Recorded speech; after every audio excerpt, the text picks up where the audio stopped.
Nobody really wants to admit this about shame, but we absolutely need to talk about it. That heavy feeling in your chest when you think about past mistakes. The voice in your head saying you're not good enough. The way you shrink back when someone compliments you because deep down you don't believe you deserve it. If any of that sounds familiar, you're not alone. Millions of people carry shame like a backpack full of rocks, and most don't even realize how much it's weighing them down. Today, we're going to explore why shame feels so suffocating, and more importantly, how you can finally start healing from it. I want to share something with you that might change how you see your struggles. Shame isn't just an emotion. It's actually a trauma response. Your brain learned to protect you by making you feel small and invisible. But here's the thing. What once kept you safe might now be keeping you stuck. Let me tell you about Sarah. She came to me feeling completely broken. Every relationship ended the same way. She'd start strong, confident, excited. Then, slowly, she'd begin pulling back, making herself smaller, apologizing for taking up space. By the end, her partners would say she seemed like a completely different person. Sarah couldn't understand why this kept happening. She'd tried therapy, read self-help books, practiced positive affirmations, but nothing seemed to stick. That's because she was treating the symptoms instead of the root cause. She was trying to fix shame with logic, when shame lives in the body. You see, shame doesn't respond to rational thinking. It doesn't care about your achievements or how many people love you. Shame is primal. It's stored in your nervous system from experiences that happened long before you had words to describe them. Think about it this way. Your brain is like a computer that's been running the same program since childhood. Every time something happens that reminds your system of past hurt, it automatically runs that old program: fight, flight, freeze, or in the case of shame, shrink. But here's what I want you to understand. That program wasn't broken. It was actually brilliant. Your young brain figured out how to survive in an environment that felt unsafe. Maybe you learned that being loud got you in trouble, so you became quiet. Maybe you learned that making mistakes meant losing love, so you became a perfectionist. Maybe you learned that your needs were too much, so you became invisible. The problem is, you're not that child anymore. You don't need those protective strategies.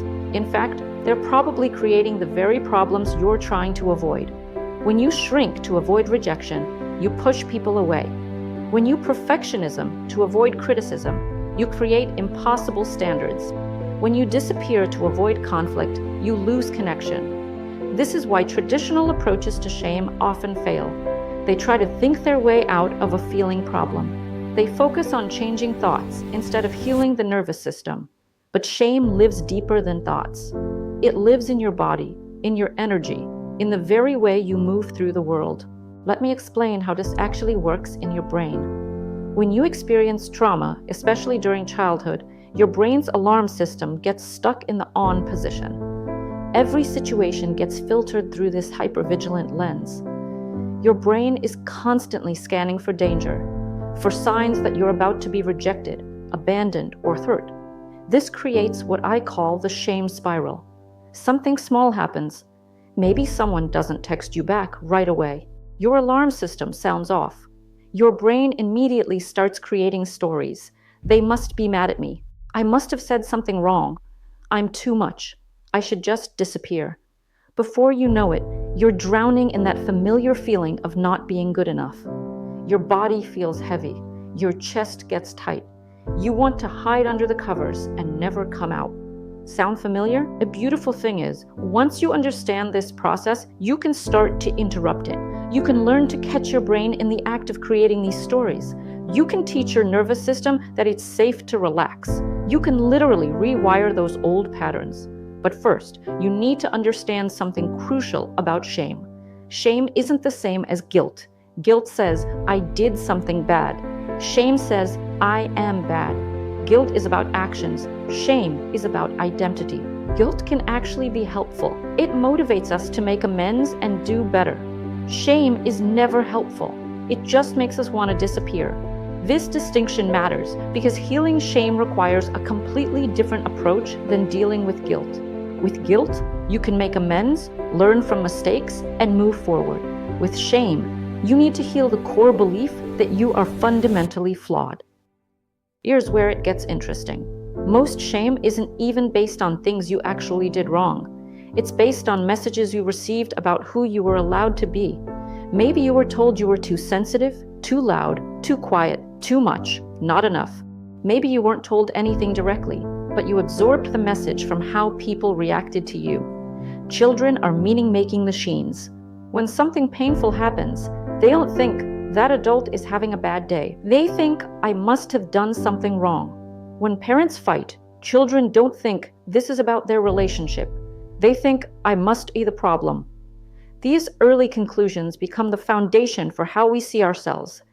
They create what I call the inner critic, that voice that's constantly judging, comparing, and finding us lacking. The inner critic sounds like it's trying to help, but it's actually trying to keep us safe by making sure we never step out of line again. The healing process starts with recognizing that this inner critic isn't telling you the truth. It's telling you a story based on old information. Information that was never accurate in the first place. You weren't too much. You weren't not enough. You were exactly what any child should be: spontaneous, authentic, and deserving of love. Now, I want to talk about something that might surprise you. Shame actually serves a biological purpose. In tribal times, being cast out from the group meant death. So your brain developed shame as a way to keep you connected. It made you hyper-aware of anything that might threaten your belonging. But in our modern world, this system is completely out of whack. Your brain treats social media rejection the same way it would treat being banished from the tribe. It treats a bad performance review like a life or death situation. It treats conflict in relationships like the end of the world. Understanding this can be incredibly freeing. That overwhelming feeling you get when someone seems upset with you, that's not reality. That's your ancient survival system firing off false alarms.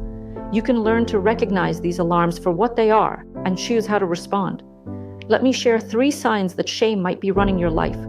First, you constantly apologize for things that aren't your fault.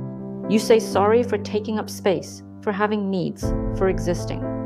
Second, you have a hard time accepting compliments. When someone says something nice, your first instinct is to deflect or argue. Third, you replay conversations over and over, analyzing every word for signs that you said something wrong. If you're nodding along, don't worry. These patterns can be changed, but it takes more than positive thinking. It takes what I call somatic healing, healing that includes the body. Your trauma isn't just stored in your mind. It's stored in your muscles, your posture, your breathing patterns. Have you ever noticed how you hold yourself when you feel ashamed? Most people collapse inward, shoulders rounded, chest caved in, head down. This posture actually reinforces the shame response. One of the most powerful things you can do is change your posture. Stand tall, open your chest, lift your head, take up space. This sends a signal to your brain that you're safe, that you belong, that you matter. Breathing is another crucial piece. When you're in shame, your breathing becomes shallow and restricted. You're literally trying to make yourself smaller. But you can use your breath to shift your state. Try this with me right now. Take a deep breath in through your nose, expanding your belly. Hold it for a count of 4. Now exhale slowly through your mouth, making a soft sound. Feel that shift? That's your nervous system beginning to relax. This is the foundation of all emotional healing, learning to regulate your internal state. Now, let's talk about the inner child. This might sound a bit abstract, but stay with me. Inside every adult is the child they once were. That child carries all the hurt, confusion, and unmet needs from your early years. Healing shame means going back and giving that child what they needed but didn't receive. This doesn't mean blaming your parents or caregivers. They likely did the best they could with the tools they had. It means recognizing that some of your needs went unmet, and you can actually meet those needs now as an adult. Maybe your inner child needed to be seen and celebrated for who they were. You can do that now by acknowledging your unique gifts and talents. Maybe they needed to feel safe to express emotions. You can create that safety now by allowing yourself to feel without judgment. Maybe they needed unconditional love. You can give that to yourself by practicing self-compassion. Self-compassion is probably the most important skill you can develop in healing shame. It means treating yourself with the same kindness you'd show a good friend. When you make a mistake, instead of attacking yourself, you respond with understanding. Instead of, "I'm so stupid," you might say, "I'm learning, and mistakes are part of that process." This isn't about making excuses or lowering your standards. It's about creating an internal environment where growth is possible. Shame paralyzes. Self-compassion energizes. Shame says, "Don't even try, you'll just mess up again." Self-compassion says, "You're brave for trying, and whatever happens, you'll figure it out." Let me give you a practical exercise you can start using today. When you notice that familiar shame spiral starting, pause. Put your hand on your heart and say, "This is a moment of suffering. Suffering is part of being human. May I be kind to myself in this moment." It might feel awkward at first. That's normal. Your brain isn't used to receiving kindness from you. But with practice, this becomes second nature. You start to catch those shame spirals earlier. You start to respond to yourself with love instead of criticism. Another powerful tool is what I call the reality check. When your brain starts telling you stories about how awful you are, ask yourself, is this thought helpful? Is it true? What would I tell a friend who was thinking this about themselves? Often, you'll realize that the voice in your head is incredibly harsh and usually wrong. You're not actually selfish for having needs. You're not actually a burden for asking for help. You're not actually broken for struggling sometimes. Boundaries are another crucial aspect of healing shame. Shame often makes us think we don't deserve to have preferences, needs, or limits. We say yes when we mean no. We tolerate behavior that feels bad. We give and give until we're completely depleted. Learning to set boundaries is learning to value yourself. It's saying, "My well-being matters. My time matters. My energy matters." This doesn't make you selfish. It makes you responsible.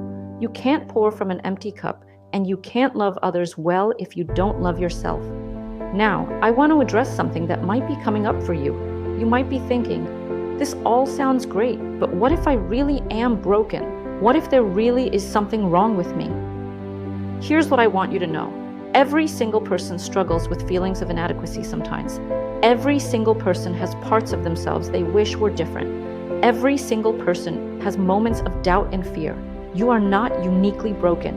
You are uniquely human. A difference between people who thrive and people who suffer isn't that this process takes time. Be patient with yourself. Healing isn't linear. You'll have good days and hard days. You'll make progress and then feel like you're back where you started. This is all normal and part of the process. What matters is that you keep going. Every time you choose self-compassion over self-criticism, you're rewiring your brain. Every time you set a boundary, you're teaching others how to treat you. Every time you speak your truth, you're breaking the cycle of shame. I want to share one more story with you. Remember Sarah, who I mentioned earlier? After working together for several months, she called me with exciting news. She'd had a conflict with her boyfriend, the kind that used to send her into hiding for days. But this time was different. Instead of spiraling into shame, she noticed what was happening in her body. She took some deep breaths. She put her hand on her heart and reminded herself that conflict doesn't mean the end of love. Then she went back to her boyfriend and had the most honest conversation they'd ever had. She told him how conflict scared her because of messages she'd received growing up. He shared his own fears about not being good enough. They both cried. They both felt more connected than ever. The thing that used to drive them apart actually brought them closer together. This is what healing makes possible. Not a life without problems, but a life where problems become opportunities for deeper connection and understanding. If you're struggling with shame, please know that you're not alone. Please know that healing is possible. Please know that you deserve love and belonging, not because of what you do, but because of who you are.